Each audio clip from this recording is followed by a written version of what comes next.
Amén y amén. Muy buenos días, hermanos. ¿Cómo están ustedes? ¿Bien? ¿Sí? ¿Están bien? ¿Creyendo? Sí, por eso los veo aquí. Porque siguen creyendo y gloria a Dios por eso. Y gloria a Dios por la iglesia que está llena, ¿no? Gracias al Señor. Quedan algunos espacios por ahí, por acá. Damos gracias al Señor por eso. Y en esta mañana quiero ir al sermón, a la palabra, para que Él nos hable a todos los que estamos aquí necesitados, como yo estoy necesitado también siempre de la palabra del Señor. Y vamos hoy a terminar la serie que hemos iniciado ya hace 8 semanas. Hoy es el octavo sermón. Y vamos a leer la última etapa de lo que he puesto y dispuesto para esta serie. Y vamos a estar entre el capítulo 44, verso 1 y el capítulo 45, verso 15. Es un ámbito, un rango amplio de textos que vamos a estudiar hoy día. No los vamos a leer todos al inicio. Solamente vamos a leer los primeros 9 versículos de esta serie de versículos que vamos a estudiar. Pero vamos a ir desenvolviendo las ideas a lo largo del sermón del resto del texto. Así que si usted me acompaña, por favor, a Génesis capítulo 44, versos del 1 al 9, por favor. Capítulo 44, versos del 1 al 9. ¿Lo tiene ya frente a usted? ¿Sí? Ok. Dice así: mandó José al mayordomo de su casa, diciendo: llena de alimento los costales de estos varones, cuanto puedan llevar, y pone el dinero de cada uno en la boca de su costal. Y pondrás mi copa, la copa de plata, en la boca del costal del menor, con el dinero de su trigo. Y él hizo como dijo José. Venida la mañana, los hombres fueron despedidos con sus asnos, habiendo ellos salido de la ciudad, de la que aún no se habían alejado. Dijo José a su mayordomo: levántate y sigue a esos hombres, y cuando los alcances diles: ¿por qué habéis vuelto mal por bien? ¿Por qué habéis robado mi copa de plata? ¿No es esta en la que bebe mi señor y por la que suele adivinar? Habéis hecho mal en lo que hicisteis. Cuando él los alcanzó, les dijo estas palabras. Y ellos le respondieron: ¿por qué dice nuestro señor tales cosas? Nunca tal hagan tus siervos. He aquí el dinero que hallamos en la boca de nuestros costales, te lo devolvimos a traer desde la tierra de Canaán. ¿Cómo pues habíamos de hurtar de casa de tu señor plata ni oro? Aquel de tus siervos en quien fuere hallada la copa, que muera, y aún nosotros seremos siervos de mi Señor. El gran tema de toda esta serie, hermanos, ha sido la esperanza para familias disfuncionales.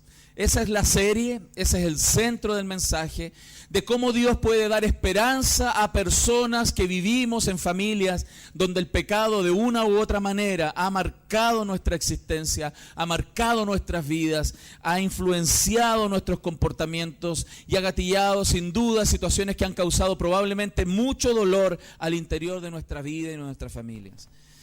Pero al mismo tiempo, a pesar de esa disfuncionalidad que se genera por el pecado que se vive al interior de las familias, la palabra del Señor está puesta ahí para poder generar esperanza. Y quiero recordarles que Moisés escribe este texto justamente para generar esperanza en un pueblo que iba camino a la tierra prometida y que no tenía motivaciones para seguir caminando después de mucho tiempo en el desierto, sin lograr llegar a ese lugar, a ese tiempo donde ellos iban a disfrutar lo que se les había prometido.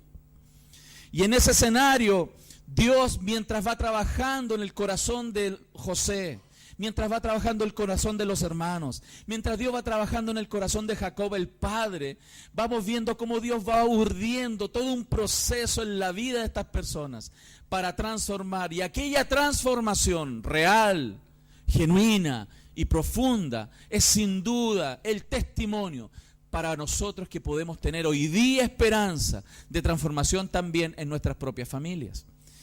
Esto es importante, porque vamos a ver hoy día a José siendo desafiados al perdón profundo, no un perdón de boca, No un perdón por conveniencia, sino un perdón real, un perdón genuino, un perdón motivado por el Evangelio, que es aquel perdón que solamente puede transformar la vida y los corazones de la gente.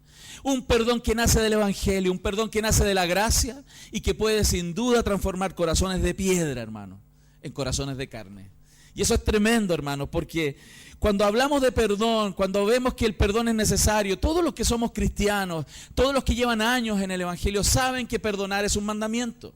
Todos, y probablemente más de algún sermón hemos escuchado, o varios, y hemos leído libros, hemos leído artículos, y hemos hablado del perdón, quizás hemos enseñado del perdón. Pero vivir el perdón que la Biblia nos enseña, vivir el Evangelio profundo, vivir el Evangelio integral, que golpea el corazón y transforma las vidas, sin duda tiene como fuente y raíz el perdón que Dios quiere que vivamos.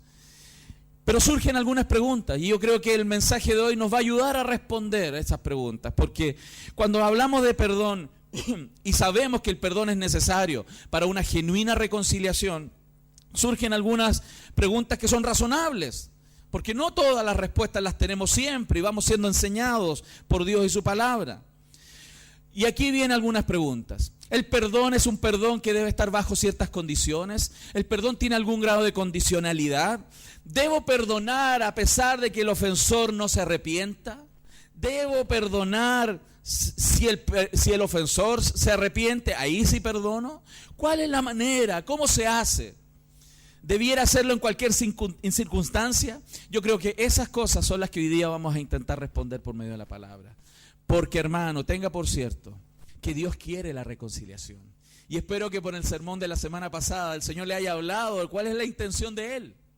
No es la intención de este pastor, no es la intención de una religión en particular, es la intención del Dios de los cielos, la reconciliación. Y la reconciliación no solamente tiene el hecho del perdón respecto de no cobrar la deuda, sino que claramente tiene una intencionalidad mucho más profunda que se llama reconciliación. Por eso vamos a ver hoy día en 3 partes el sermón. El primero es la confrontación final. Y eso está en el capítulo 44 entre el versículo 1 y el verso 13, si usted quiere anotar. La confrontación o confrontación final entre el versículo 1 y versículo 13 del capítulo 44. Luego vamos a ver la confesión después de esa confrontación. Hay una confesión, un reconocimiento, una transformación en el corazón que es confesada. Y eso está entre el versículo 14 y 33 del capítulo 44. Entre el 14 y el 33 del capítulo 44. Y finalmente, la final reconciliación o reconciliación total.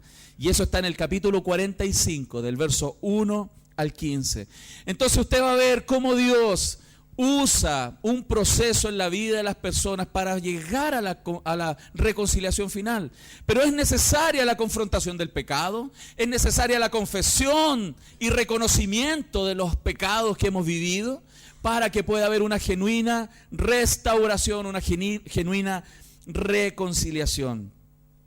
Y aquí surgen dudas tremendas, porque cuando ustedes se meten en esta historia, cuando nos vamos metiendo en esta narrativa, vamos viendo esta película, ¿no? Que es como unas escenas, distintas escenas que nos van mostrando la vida de este grupo de personas, nos vamos imaginando, ¿realmente va a ser posible? Si usted no supiera, si usted no hubiera leído el capítulo 44 y 45, si yo no hubiera adelantado el final, ¿cierto?, en alguno de los sermones, usted estaría pensando, ¿realmente esta familia se va a reconciliar? ¿Será posible?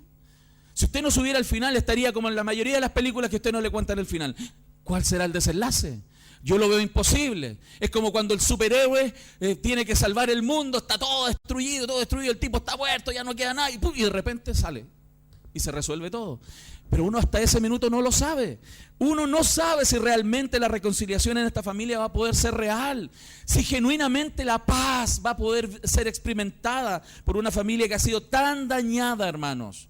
Y yo quiero que usted lo piense un poco. El sufrimiento y el daño de esta familia que narra las Escrituras probablemente no se parece a los daños que hemos tenido nosotros. Es una ruptura tan profunda la que está en esta familia. Es una terrible situación que ha vivido toda esta familia por más de 20 años, que les separó de corazón y de hecho por mucho tiempo. Entonces no es simple esta situación. Entonces uno tiene que pensar si realmente algo así puede suceder, si de verdad puede haber reconciliación. ¿Las profundas heridas de esta gente serán sanadas? Son preguntas lícitas que tenemos que hacernos. Las heridas de los pecados que hemos vivido por otras personas, ¿serán algún día realmente, genuinamente sanadas en el corazón de las personas? ¿O viviremos siempre con sangramiento en las heridas? ¿Se puede vivir una nueva relación realmente? ¿Se puede restaurar un matrimonio que ha sufrido, ha sido dañado en la profundidad de su relación? ¿Realmente Dios puede cambiar a esa profundidad una relación? Son preguntas lícitas y reales. Y no son preguntas que están ajenas a nuestra existencia, hermanos. Son preguntas que probablemente muchas veces nosotros nos hemos hecho cuando estamos viviendo resultados de pecado en nuestras propias vidas y relaciones rotas. Entonces vamos al primer punto, vamos a la primera parte de esta película, vamos a la primera escena de esta película, la confrontación. Vamos a hablar de la confrontación entre el verso 1 y el verso 13. Una vez más, ¿qué vemos aquí? Vemos a José. Y vemos a José en ese plan que él tiene. ¿Cuál es el plan de José? Sacar de hecho, de verdad, si es que realmente sus hermanos se arrepintieron. Él tiene dudas, él quiere la reconciliación, él quiere el perdón. Si no lo quisiera, no estaría haciendo esta búsqueda. Él quiere, pero le cuesta, no sabe si realmente es capaz de producir Dios algo en la vida de sus hermanos. Y él está urdiendo esta idea de irlos probando, de ir probando el corazón de estas personas. Y los pone en situaciones difíciles. Acuérdense, la primera vez que él los confronta, fue áspero con ellos. Sin embargo, les mostró gracia, dándoles alimento y sustento para que ellos puedan volver a la tierra de sus padres. Pero ahora ellos retornan nuevamente. Hay un cambio en la actitud de José. José ahora los recibe en su casa, pero los empieza a probar, ¿se acuerdan la semana pasada? Respecto si todavía tenían predilección por ellos mismos y tenían ira o celos sobre los hermanos, cuando José le da 5 veces más alimento a Benjamín. Y esa idea de probar José a sus hermanos si hay un genuino cambio es parte de este proceso que a veces es tan duro de reconciliación. Porque muchas veces nosotros decimos, te perdono, pero en el día a día, en las relaciones, el proceso de reconciliación a veces es áspero, a veces cuesta. Porque estamos evaluando, estamos mirando, estamos viendo si la persona realmente cambió. Estamos viendo si la persona que me dijo que nunca más lo iba a hacer, de verdad no lo va a hacer. Y estamos observando. No nos pasa eso, hermano. Y aquí José está en esa lucha interna, está evaluando. Y él pide en este contexto, él dice, ok, váyanse aquí, váyanse de nuevo, vayan a buscar a su papá, vayan por él. ¿Y qué es lo que hace? Coloca nuevamente el dinero a través de su siervo, el dinero otra vez en las bolsas, pero hace algo más. Puso su copa de plata en el bolso del hermano menor. Y luego que ellos se fueron, luego que ellos abandonaron el lugar y ya iban de camino, pensaron, wow, súper bien, y nos vamos a buscar a mi papá, excelente, excelente. Él manda a su ayudante otra vez para que los encuentre en el camino, se les cruce y les diga, vengan para acá, ¿por qué hicieron tanto mal ustedes? ¿Qué hicimos? Ustedes se robaron la copa de mi jefe, la copa de plata. ¿Nosotros? Por ningún motivo. Fíjense, y él los confronta, el verso 4, ¿por qué habéis vuelto mal por bien? Les dice, ¿por qué hicieron tanto mal? ¿Por qué robaron la copa de plata? ¿No es esta en la que bebe mi señor y suele adivinar? Hicieron mal, los confrontó, y ellos absolutamente sorprendidos, porque otra vez le estaban poniendo una trampa. Ellos se juraban inocentes, nosotros no fuimos, que nos registren, que me registren, aquí estoy, que me registren. Y eso es lo que sucede. Y ellos respondieron, ¿por qué dice mi señor tales cosas? Ellos negaron la acusación inmediatamente. Ellos no tenían peso de conciencia en eso. Ellos dijeron, nosotros no robamos esta cuestión. Que alguien se haga responsable, yo no fui. Así estaban ellos. Nunca tal hagan tus siervos, dice el verso 7. Es aquí, y ellos argumentan, nosotros ya te demostramos la vez anterior que te devolvimos el dinero, nosotros vinimos con el dinero que nos apareció aquí en los bolsos y te lo trajimos. ¿Qué más quieres de prueba? Nosotros fuimos honestos, te lo devolvimos. ¿Por qué nos dicen ahora que robamos una copa? Somos inocentes. Y dice ahí el texto que estaban ahí en ese minuto pero aquí hay algo muy importante que yo creo que es el primer aprendizaje para nosotros en esta mañana, muy concreto. En el verso 9, cuando ellos son confrontados con esta situación, ellos dicen algo muy relevante. Ellos dicen así: a aquel de tus siervos en quien fuere hallada la copa, ¿qué dicen? Que muera. Y aún nosotros seremos siervos de mi Señor. ¿Qué es eso? Es una demostración, primero, de que ellos están seguros de su inocencia. ¿Quién dice eso? Sino aquel que está seguro de que es inocente. Porque si yo estuviera con una duda de que soy culpable y que diga, no, si pillan al culpable que lo maten, nadie, sería muy tonto, ¿no? Él dice, si lo pillan que lo maten, es porque ellos estaban seguros de que ellos no habían sido. Y en esa situación tenemos algo que aprender, muy importante. En familias disfuncionales, hermanos, en familias disfuncionales, hay personas que se acostumbran a tener compartimientos farisaicos, como los fariseos, dificultando la reconciliación. Dificultan la reconciliación. Porque cuando esas personas piensan que tienen la razón y no están mirando su propio pecado, estas personas inmediatamente dicen, no, que los maten, que les apliquen toda la ley. Los fariseos son así. No, cuando ellos no cometen el pecado, que al otro, que lo quemen. Y a veces eso pasa en los matrimonios. Eso pasa en las relaciones de familia. Cuando él no es el culpable, cuando él no se equivoca, y son muy típicos los varones y las mujeres en los matrimonios. Cuando él no es el que se equivoca, a su cónyuge le tira las penas del infierno. Pero no le vaya a tocar a él el problema, pues. ¿Aló? No vaya a ser el culpable, no se empieza a hacer el gil. ¿Sí o no? Ah, sí, me equivoqué. Ah, sí, verdad. Ese tipo de conducta farisea impide las reconciliaciones reales. Las impide. Cuando otro peca, queremos la justicia máxima. Pero cuando nosotros somos los que fallamos, cuando nosotros somos los que pecamos, pedimos y esperamos misericordia. Es impresionante. Así de miserables somos. Así de miserables podemos ser. Qué impresionante. Y en este ejemplo tan gráfico, y no es el único en la Biblia, hay otro ejemplo muy gráfico en las Escrituras, que es el caso del rey David. El caso del rey David, cuando él pecó, usted sabe que él urdió toda una cosa para dormir con una mujer que no era su esposa.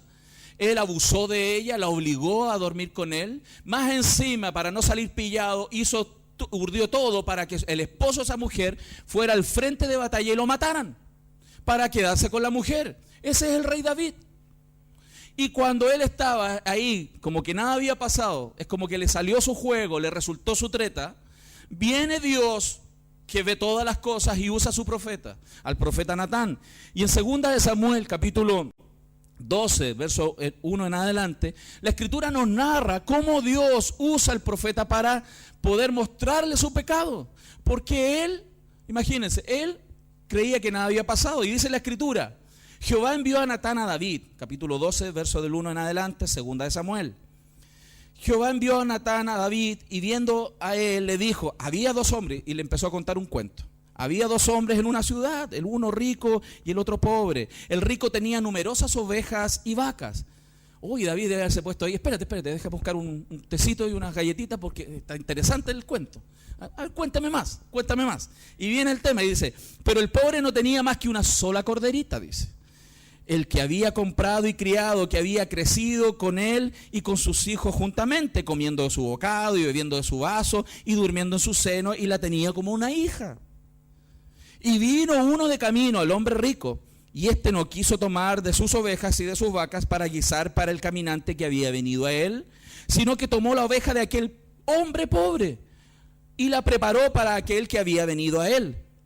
Y cuando David empieza a escuchar esa historia, y se da cuenta que el tipo rico había sido un abusador en la historia, que en vez de usar todas las riquezas que él tenía, la abundancia que él tenía, va y le toma al pobre su única ovejita que él tenía y que la amaba y que la cuidaba y que dormía con él en su seno. Dice ahí el texto, el verso 5, entonces dice, se encendió el furor de David, se enojó en gran manera contra aquel hombre y le dijo a Natán, vive Jehová, que aquel que hizo tal cosa es digno de muerte. ¿No les parece igual a lo que acaba de pasar ahí con José y los hermanos? ¿Cierto? Qué diferente, hermanos, qué diferente es cuando se juzga el pecado de otro a cuando tenemos que nosotros ser juzgados por nuestros pecados. Esa actitud farisea impide las reconciliaciones, las dificulta profundamente por nuestra propia miseria, porque somos en ese sentido miserables. Mas ese hombre, David, cuando él fue el pecador y cuando él reconoció su pecado, su actitud fue totalmente distinta. En el Salmo 51 dice, ten piedad de mí, dice. Qué tremendo. Oh Dios, conforme a tu misericordia, conforme a la multitud de tus piedades, borra mis rebeliones, lávame más y más de mi maldad y límpiame de mi pecado, porque yo reconozco mis rebeliones y mi pecado está siempre delante de ti. Contra ti solo he pecado y he hecho lo malo delante de tus ojos. Qué diferente, ¿no? Qué diferente es cuando él es el pecador y es expuesto. El problema nuestro es que necesitamos en realidad ser mucho más expuestos para que haya un cambio en nuestra vida. Y Dios se encarga de eso. Dios se encarga. Porque Dios va a exponer nuestro pecado. Por eso es mejor confesarlo antes que el Señor lo saque. Por eso es mejor arrepentirse antes de que el Señor lo exponga. Cuando pensamos que tenemos la razón, mis hermanos, exigimos que la justicia sea establecida. Cuando no tenemos la razón, suplicamos y pedimos que la misericordia sea extendida. Esa es la actitud normalmente. Por lo tanto, en familias disfuncionales, las personas están acostumbradas a tener estos comportamientos farisaicos que claramente, hermanos, y grábeselo en su mente y en su corazón, van a impedir toda reconciliación en su entorno. Si usted quiere la reconciliación porque Dios lo quiere, si usted anhela la reconciliación porque Dios la anhela, si usted ha comprendido la importancia de la reconciliación, esa importancia que Dios le da, comience a revisar si su propia actitud es una actitud farisaica. Si usted pone más peso sobre el error de los otros que sobre su propio pecado. Y eso es muy importante. Entonces, generalmente, eso nos pasa porque no conseguimos colocarnos en el lugar del otro. Generalmente las personas pensamos que nosotros nunca vamos a pasar por eso, ¿cierto? Esta persona hizo tal cosa. No, yo nunca haría eso. No, esta persona robó. No, yo no. Esta persona adulteró. Yo no. Que me registren. Hermano,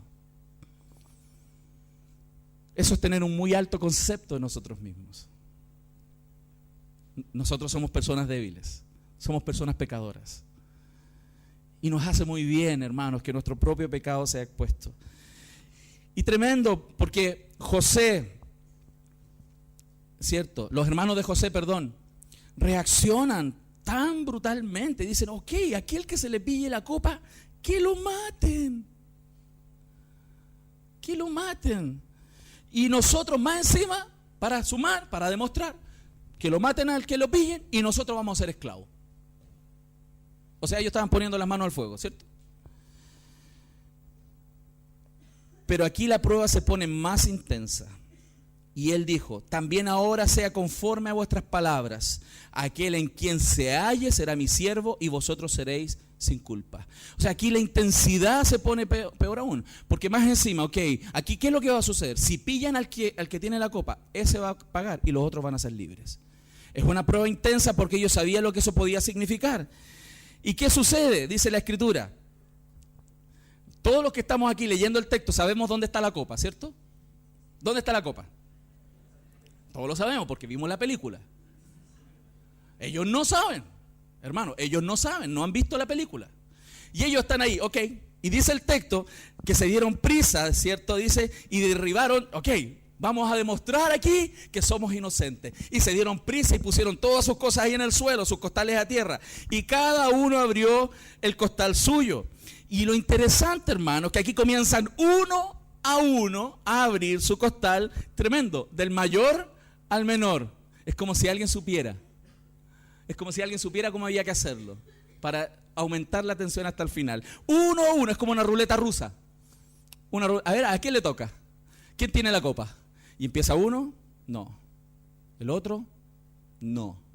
El otro, no. El otro, no. Y cuando ya van a llegar al último, dicen, ya estamos listos. Queda uno. Uno solo y nos vamos. Uno y nos vamos para la casa. Y nos vamos a ver a nuestro Padre. Y lo tremendo, hermanos, que en ese momento, cuando la copa fue hallada en el costal de Benjamín, como dice el verso 12, fíjense lo que ahí sucedió. El verso 13 nos dice, entonces ellos rasgaron sus vestidos y cargó cada uno su asno, ¿cierto? Y volvieron a la ciudad, porque ellos se encontraron en una situación que jamás se hubieran imaginado. El hermano que el padre les dijo, cuídenlo. Benjamín, el segundo hijo de Raquel, aquel hijo amado que el padre le dijo, por favor, cuídelo, el cual también el propio Judá había dicho, yo me hago responsable de él, iba a tener que pagar y ellos quedar libres. Esa era la situación. Ese fue el momento de confrontación de sus pecados. En ese momento ellos se dan cuenta que esto va más allá que una situación. Hermanos, ellos saben claramente que esto está siendo urdido. Ellos saben que están siendo acusados injustamente. Pero ¿cómo se defienden de una acusación injusta? Si el propio juez que los va a dirimir es aquel que puso la copa. ¿Qué hacen? ¿Qué hacen? Cuando los pecados son confrontados, se genera la oportunidad, hermano, para la confesión. Para la confesión. Si no hay confrontación de pecados, no hay reconocimiento y confesión de pecados. Es necesaria la confrontación, hermano. Por eso, hermano y hermana, aproveche las oportunidades que Dios le da cuando su esposa, su esposo, su amigo, su hermano, su primo, su tío, su hijo, lo confronta en sus pecados. Aproveche porque es Dios enviando su ángel a decirte lo que debes cambiar. Aprovéchalo. No seas necio, no seamos necios. Es una oportunidad para transformar, para que podamos reconocer y confesar nuestros pecados. Pues, hermanos, porque cuando confesamos nuestros pecados, Él es fiel y justo para perdonarnos y limpiarnos de toda maldad. Eso es el evangelio, hermano. Eso es el evangelio puro. Y el segundo punto, entonces, nos lleva ahora a la confesión honesta. Porque ahora ellos van a confesar. Ellos van a confesar. Es una situación difícil. El peso de la culpa, el peso de la responsabilidad, el peso de lo que estaban viviendo ellos era tan grande que ellos ya estaban en colapso. Ellos estaban mal. Ellos estaban mal. Porque estaban siendo develados. Ellos tenían un gran problema, hermanos. Un gran problema. Ellos estaban entendiendo el problema de fondo, porque su problema real era mucho más allá que el problema con José. ¿Saben cuál era el problema real de ellos? Era el problema que tenían con Dios, por no confesar sus pecados.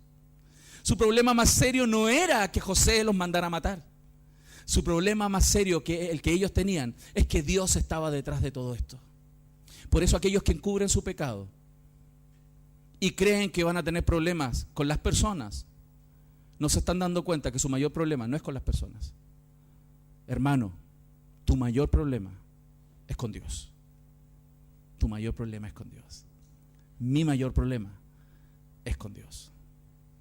Y ellos se estaban dando cuenta. Y dice el verso 14, hermanos, vino Judá con sus hermanos a casa de José. ¿Se imaginan, hermano?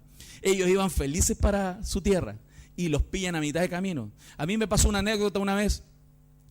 No guarda relación en la intensidad, pero eso de que tener que devolverte. Una vez iba para Argentina con unos parlantes que me encargaron unos pastores de la iglesia, con una carta, y en la aduana me dijeron, pase, no hay problema, porque dijeron una donación, ahí en la aduana argentina.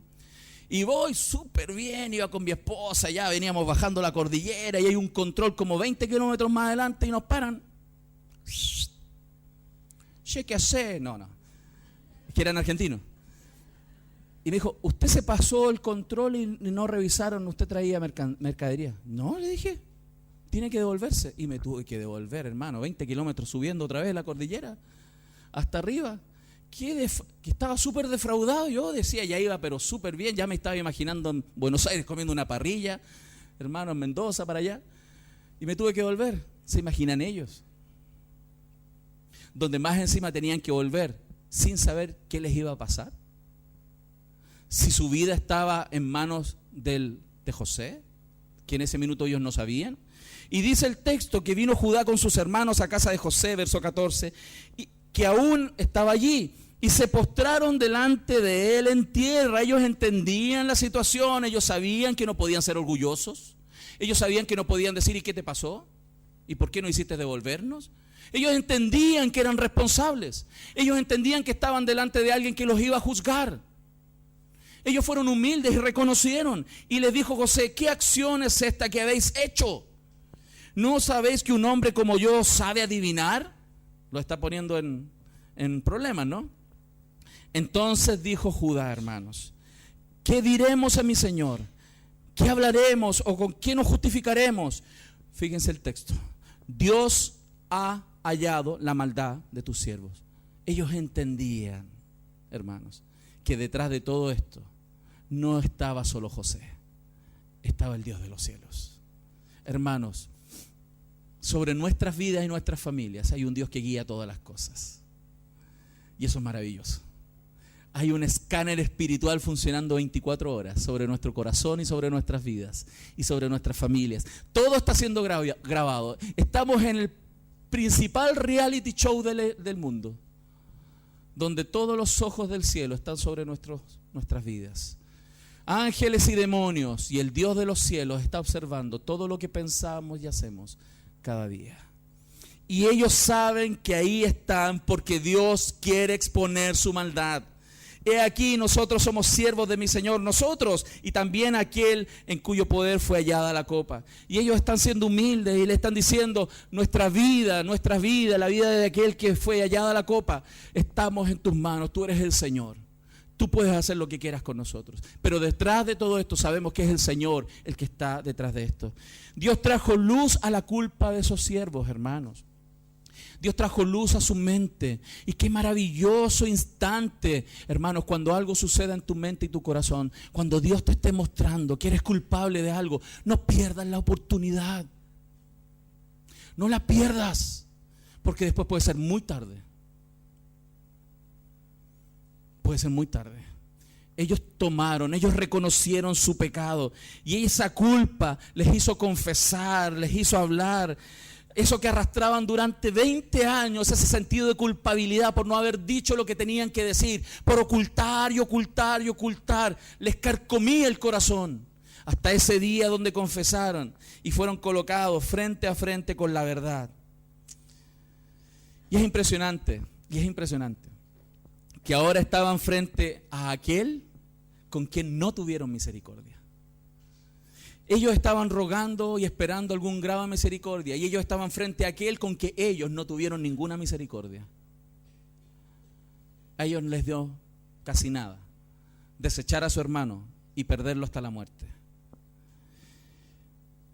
¿Será entonces la misericordia extendida en esta historia? ¿Será que la misericordia triunfará sobre el juicio? ¿Será que la misericordia va a poder transformar la vida de esas personas? Yo creo que son preguntas importantes que tenemos que hacernos, porque nosotros todos aquí, hermanos, somos puestos frente a estas disyuntivas. ¿Será que voy a aplicar justicia o voy a expresar misericordia? ¿Qué voy a hacer? El verso 17 dice, José respondió, nunca yo tal haga. Ellos pensaron que todos morían, pero José les dijo, no todos van a morir. el varón en cuyo poder fue hallada la copa, él será mi siervo. Vosotros id en paz a vuestro padre. Hermanos, ¿nos damos cuenta de lo que está pasando? Ahora, hermanos, a diferencia de la vez anterior, estas personas están con dinero en sus bolsillos. Están con la posibilidad de ser libres del problema a costa de su hermano. La vez anterior, con José, no les importó su hermano y se fueron con plata en los bolsillos. Ahora, ellos tienen algo más valioso que el dinero. Ellos tienen su libertad en sus manos. Ellos podían haber dicho, nos vamos, y salvarse ellos. Y aquí, hermanos, viene en el texto una de las exposiciones, una de las narraciones más largas, una de las exposiciones de una persona más largas que están en Génesis, hermanos. Ellos podían volver con dinero en sus bolsillos. La tensión aumentó, la decisión estaba en sus manos. Ellos tenían que decidir si su hermano Benjamín se quedaba como culpable y ellos se iban, o se quedaban. Y ahí aparece Judá. Y Judá da un paso al frente. Judá, hermano, Judá, el mismo que quería vender a José años atrás. Judá, hermano, es el mismo que dejó a su familia porque quería hacer su vida y los abandonó. Judá, el mismo que no quiso responder con su nuera y hacerse el loco con las riquezas que le correspondían a su nuera Tamar. Judá, hermano, el mismo que se acostaba con prostitutas. El mismo. Ese Judá, el malo, el peor, da un paso al frente. Él dio un paso al frente. Y él toma palabras y da este discurso tan hermoso. Un discurso impresionante que puede dar un hermano en defensa de otro hermano. Desde el verso 18 en adelante, en el capítulo 44, quiero que leamos y miremos este discurso, porque nos va a enseñar mucho, hermanos. Dice así: entonces Judá se acercó a él y dijo: ay, Señor mío, te ruego que permitas que hable tu siervo una palabra en oídos de mi Señor, y no se encienda tu enojo contra tu siervo, porque tú eres como Faraón. Mi Señor preguntó a sus siervos diciendo: ¿tenéis padre o hermano? Y nosotros respondimos a mi Señor: tenemos un padre anciano y un hermano joven, pequeño aún, que le nació en su vejez, y un hermano suyo murió, y él solo quedó de los hijos de su madre, y su padre lo ama. Y tú dijiste a tus siervos: traédmelo, y pondré mis ojos sobre él. Y nosotros dijimos a mi Señor: el joven no puede dejar a su padre, porque si lo dejare, su padre morirá. Y dijisteis a tus siervos: si vuestro hermano menor no desciende con vosotros, no veréis más mi rostro. Aconteció pues que cuando llegamos a mi padre tu siervo, le contamos las palabras de mi Señor. Y dijo nuestro padre: volved y comprarnos un poco de alimento. Y nosotros respondimos: no podemos ir. Si nuestro hermano va con nosotros, iremos, porque no podremos ver el rostro del varón si no está con nosotros nuestro hermano el menor. Entonces tu siervo, mi padre, nos dijo: vosotros sabéis que 2 hijos me dio a luz mi mujer, y el uno salió de mi presencia, y pienso de cierto que fue despedazado, y hasta ahora no lo he visto.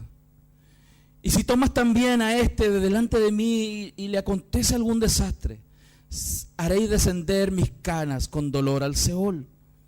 Ahora pues, cuando vuelva yo a tu siervo mi padre, y el joven no va conmigo, como su vida está ligada a la vida de él, sucederá que cuando no vea al joven, morirá.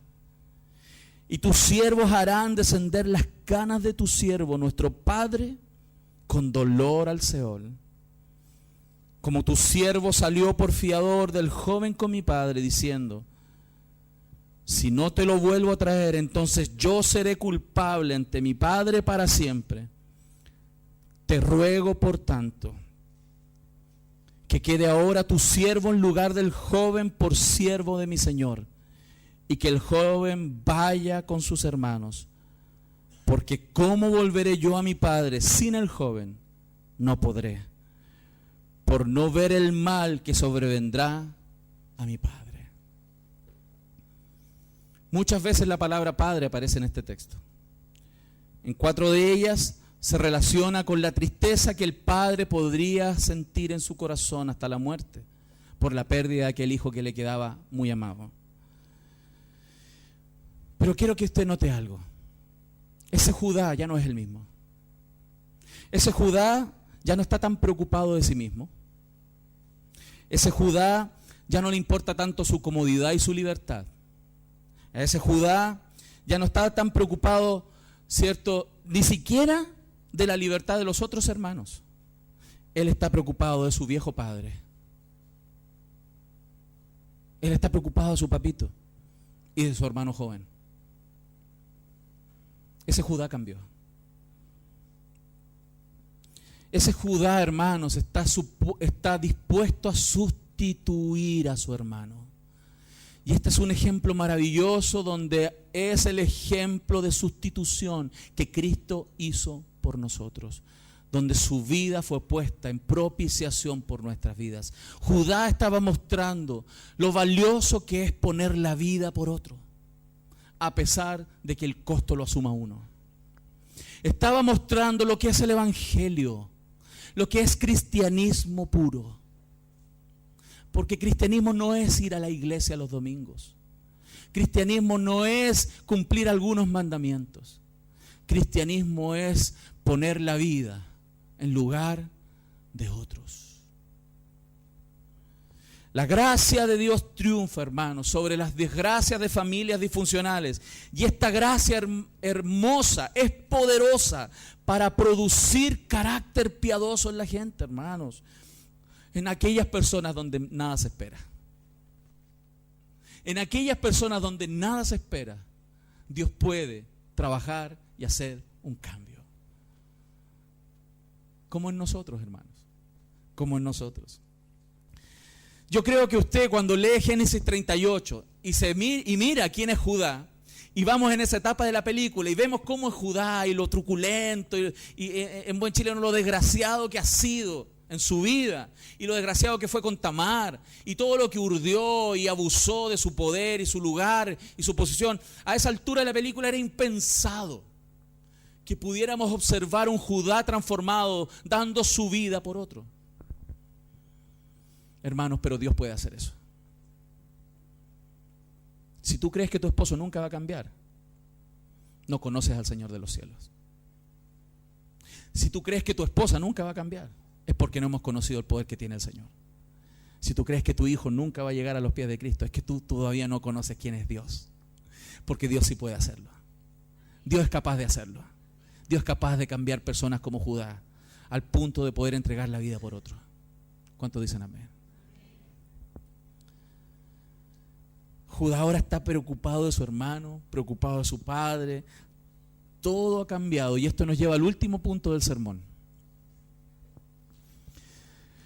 Cuando hay confrontación de los pecados, cuando hay confesión y reconocimiento de la maldad, se puede producir la maravillosa reconciliación. La escena que se nos muestra ahora es un José que no puede contener el llanto. Es un José que está quebrantado, absolutamente quebrantado. Y él comienza a hablar entre sollozos, hermanos. Entre sollozos, no puede hablar, él llora amargamente y profundamente, desgarrado. Porque lo que está pasando en ese minuto él no lo puede creer. Él está asombrado y atónito. El verso 1 del capítulo 45 dice: no podía ya José contenerse delante de todos los que estaban al lado suyo y clamó: haced salir a todos en presencia, haced salir de mi presencia a todos. Y no quedó nadie con él al darse a conocer José a sus hermanos. Hermanos, entonces se dio a llorar a gritos. Y oyeron los egipcios y oyó también la casa de Faraón. Hermanos, sin duda ahora él ya no estaba hablando en egipcio, en su lengua de Egipto. Ahora él estaba hablando en hebreo, porque sus hermanos ahora le entendieron. Ahora les empezó a hablar en su lengua nativa. directamente a ellos. El verso 3 dice, y José dijo a sus hermanos, yo soy José. Yo soy José. ¿Vive aún mi padre?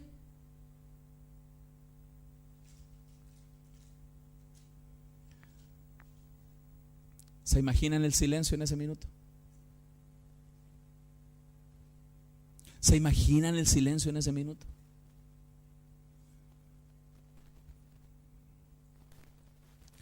Y sus hermanos no pudieron responderle, no pudieron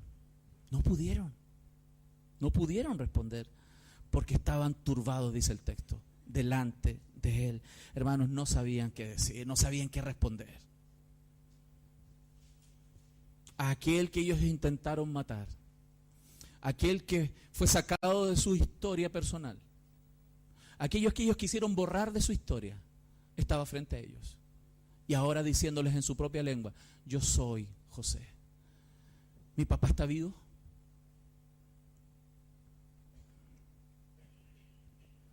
Estos hermanos que le causaron tanto sufrimiento a José están ahora delante de él. Y esa historia dolorosa de sus vidas estaba en el punto culmine y quiebre final de la historia. José tenía en ese minuto, hermanos, la oportunidad de tomar la justicia en sus manos. Toda la oportunidad de tomar la justicia en sus manos. Solo una palabra de ese varón y todos los tipos presos. Una sola palabra de José y todos muertos. Pero ¿qué sucede?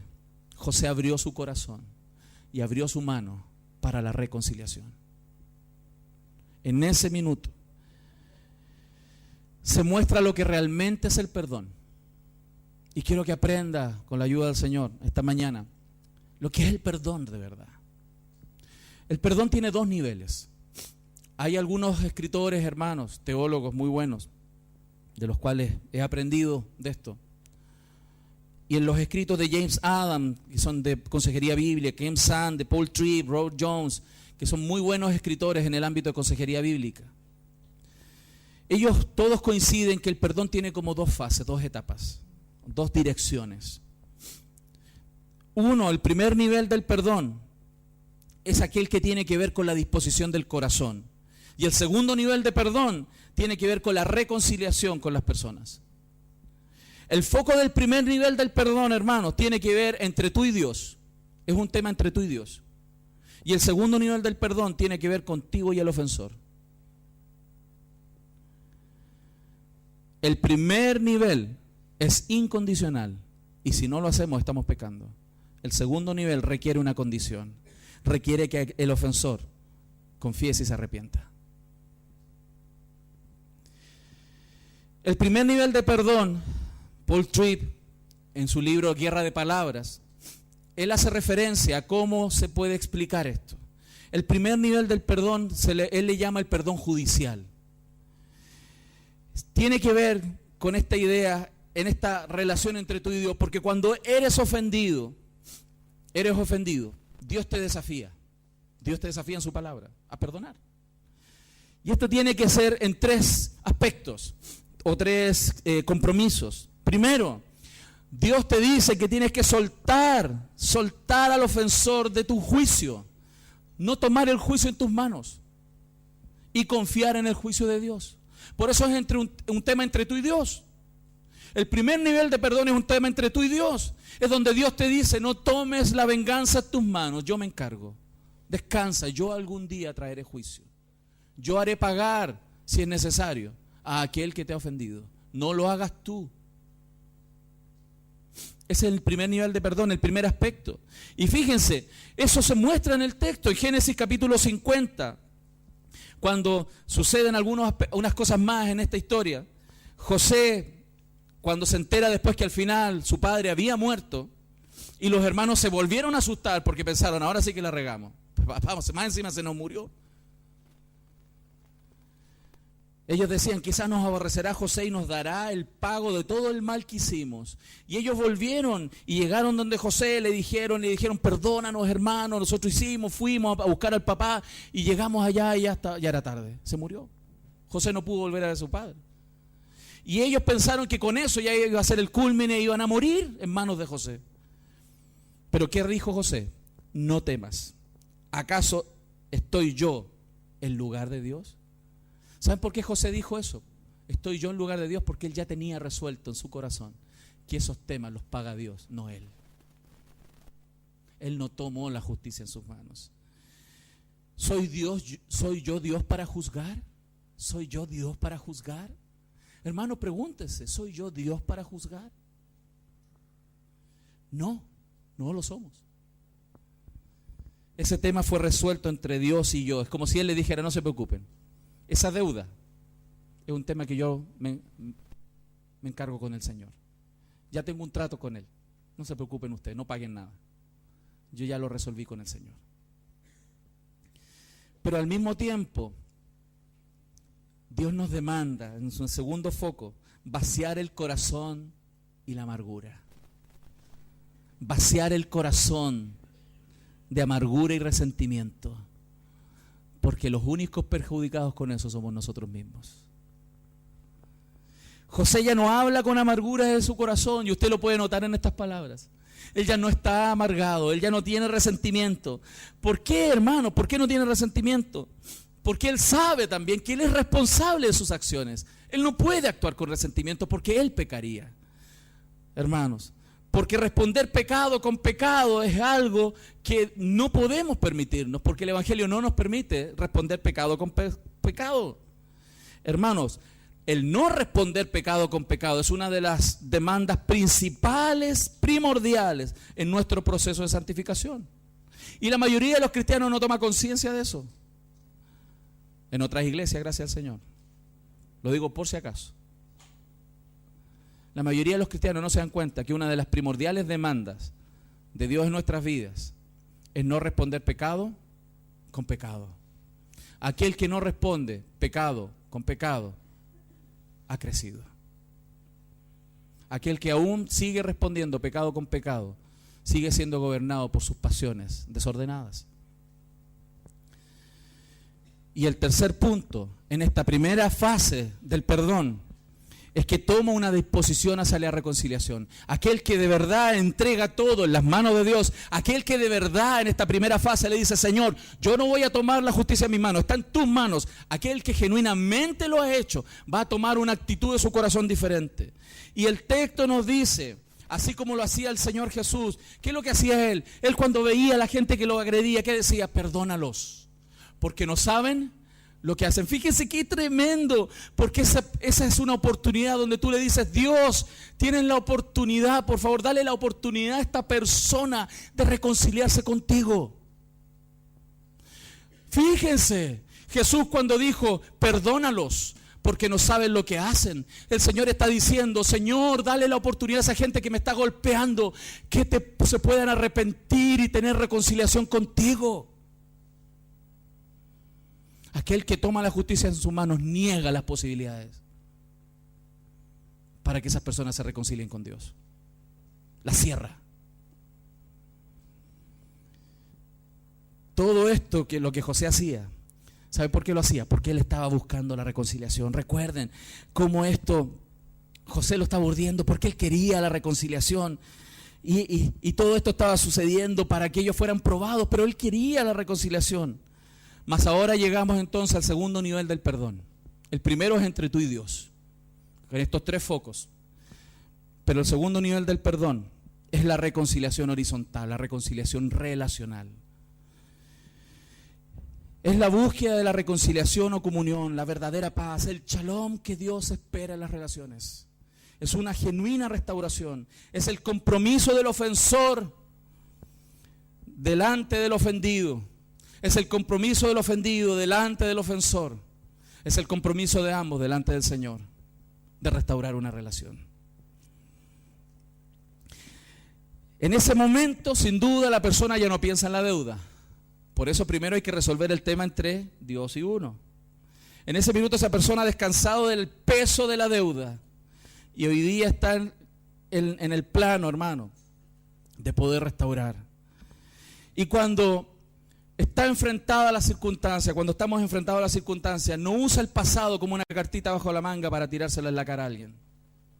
No usa el recuerdo y el pasado para enrostrarle al otro, porque el pasado ya está en las manos del Señor. En ese minuto, las personas son desafiadas a combatir la amargura con gracia. ¿Sabe cómo las cosas se reconcilian? Combatiendo la amargura con gracia. Dando, amando, regalando. Fíjense el verso 4. Entonces dijo José a sus hermanos: acercaos ahora a mí. Piensen, les acaba de decir: yo soy su hermano. Ellos están paralizados frente a él, atónitos. Y él viene y les dice: acérquense. ¿Y qué pasó? Y ellos se acercaron. Y él les dijo: yo soy José, vuestro hermano. Y no negó la verdad. El que vendiste en Egipto. Ese, el que vendiste en Egipto. Pero ya no lo dice con amargura. Ahora pues, no os entristezcáis, ni os pese el haberme vendido acá. No te pese, porque para preservación de vida me envió Dios delante de vosotros. Ahora él se acerca, hermanos, él se acerca y les dice que, de verdad, hermano, todo lo que hicieron, es verdad, ahí pasó, pero no se pongan tristes, no se pongan tristes. Lo que me hiciste, lo que me hicieron, me dolió, pero el Señor ha sanado mis heridas. El Señor ha sanado mi corazón. El Señor me ha dado hoy día la oportunidad maravillosa de que recuperemos nuestra relación, de que restauremos nuestra familia, de que restauremos 20 años de separación, de que intentemos recuperar todo lo que perdimos durante todos estos años. El verso 6 dice: pues ya ha habido 2 años de hambre en medio de la tierra y aún quedan 5 años en los cuales ni habrá arada ni siega. Y Dios me envió delante de vosotros para preservaros posteridad sobre la tierra, para daros vida por medio de gran liberación. Es más, Él entiende, Dios me está usando ahora para bendecirlos a ustedes. Son mi familia. Y Dios me está enviando a bendecirles. Así pues, no enviasteis acá vosotros, no lo enviasteis vosotros, sino Dios lo hizo, Dios los trajo, que me ha puesto por padre de Faraón y por señor de toda su casa y por gobernador de toda la tierra de Egipto. Qué tremendo. Porque ahora Él les bendice y Él les reconforta. Él paga con gracia aquel mal recibido. Él combate con gracia la propia amargura que puede llenar su propio corazón. Hermanos, eso es el Evangelio. Yo no estoy diciendo que eso sea fácil. Yo sé cuán difícil es también. Pero eso es el Evangelio. Hermanos, ¿por qué nos cuesta tanto? ¿Por qué? Es probable que una de las razones por qué no es tan difícil la reconciliación es porque nos falta imaginación de ponernos en el lugar del otro. No nos ponemos en el lugar de las otras personas que pecaron contra nosotros, porque todavía nos es difícil pensar que nosotros podemos estar en el mismo lugar de ellos algún día. Porque tenemos sin duda más tendencia a ver el pecado de otras personas que nuestro propio pecado. Hermanos, Dios está trabajando en nuestras vidas, principalmente para que nosotros notemos nuestro propio pecado. Dios no está abriendo nuestros ojos principalmente para que veamos el de otros, sino el nuestro. Qué tremendo, porque en ese minuto de reconciliación, donde José abrió su mano y su corazón, la reconciliación real se produjo. Fíjense el verso 14 y verso 15, y con esto terminamos casi. Y se echó sobre el cuello de Benjamín, su hermano, y lloró. Lo abrazó. Por mucho tiempo lo observó y no podía abrazarlo.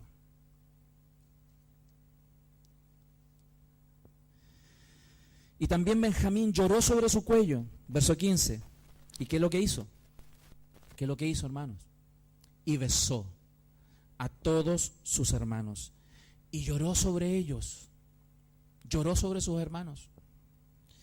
Y después sus hermanos hablaron con él. ¿Recuerda Génesis 37? 20 años atrás. que ni siquiera eran capaces de decirse hola. 20 años atrás no eran capaces de cruzar 2 palabras entre ellos. Y el texto nos quiere dejar claro que desde ese día pudieron hablar. Pudieron hablar. Eso es el Evangelio. Hablaron entre ellos con amor, cosa que nunca habían logrado. Gloria a Dios por eso. Gloria a Dios. ¿A cuántos el Señor les habla en esto? Amén. Pero esta historia tan tremenda, tan existencial, tan real, tan cercana con nosotros, tan real hacia lo que nosotros mismos vivimos cada día, es una de las motivaciones por la cual están escritas, para que entendamos, pero también para que comprendamos la historia de la reconciliación más grande que jamás ha existido, que es la reconciliación de Dios con los hombres. Es la historia del Evangelio, la historia de un padre que envió a su hijo a reconciliarse con sus ofensores. Él envió el sustituto, así como fue Judá. Jesús fue el sustituto nuestro. Él tomó nuestro lugar. Él vino a tomar las consecuencias de nuestro propio pecado. ¿Para qué? Para ser reconciliados con Dios. Lo que celebramos hoy día en Santa Cena es eso. Que hubo alguien que pagó por nosotros, que nos sustituyó para reconciliarnos con el Padre. Él tomó nuestro lugar para volvernos libres y caminar hacia el Padre cada día. Y tener a un Padre que nos ama. A pesar de que lo ofendimos, a pesar de que hemos vivido la vida que hemos querido, a pesar que no hemos vivido vidas adúlteras, hemos vivido vidas de fornicación, vidas de adulterio, vidas de mentira, vidas de robo, a pesar de que merecíamos el infierno, Cristo vino y sustituyó nuestro lugar. Por eso esta historia es una sombra que refleja, hermanos, hacia una pared maravillosa en el futuro, la historia de Jesucristo nuestro Señor. Si nosotros aprendiéramos, hermanos, un poco más cada día, si cada uno de nosotros aprendiera un poco más cada día sobre la historia de la reconciliación, sobre lo que significa la historia de la reconciliación, aprenderíamos que la relación con nuestros ofensores podría ser mejor de lo que antes fue. Aprenderíamos, hermanos, si estuviéramos dispuestos, hermanos, a perdonar como Dios nos perdonó, si estuviéramos dispuestos a pedir perdón como Dios nos enseña a pedir perdón, seríamos libres, hermanos, para amar como Dios quiere que amemos. Seríamos libres para estar reconciliados con Dios y estar en la reconciliación con las personas. Y veríamos, hermanos, un nivel de reconciliación como nunca visto. Pocas veces en mi vida me ha tocado ver aún, y espero que eso crezca, genuinas reconciliaciones.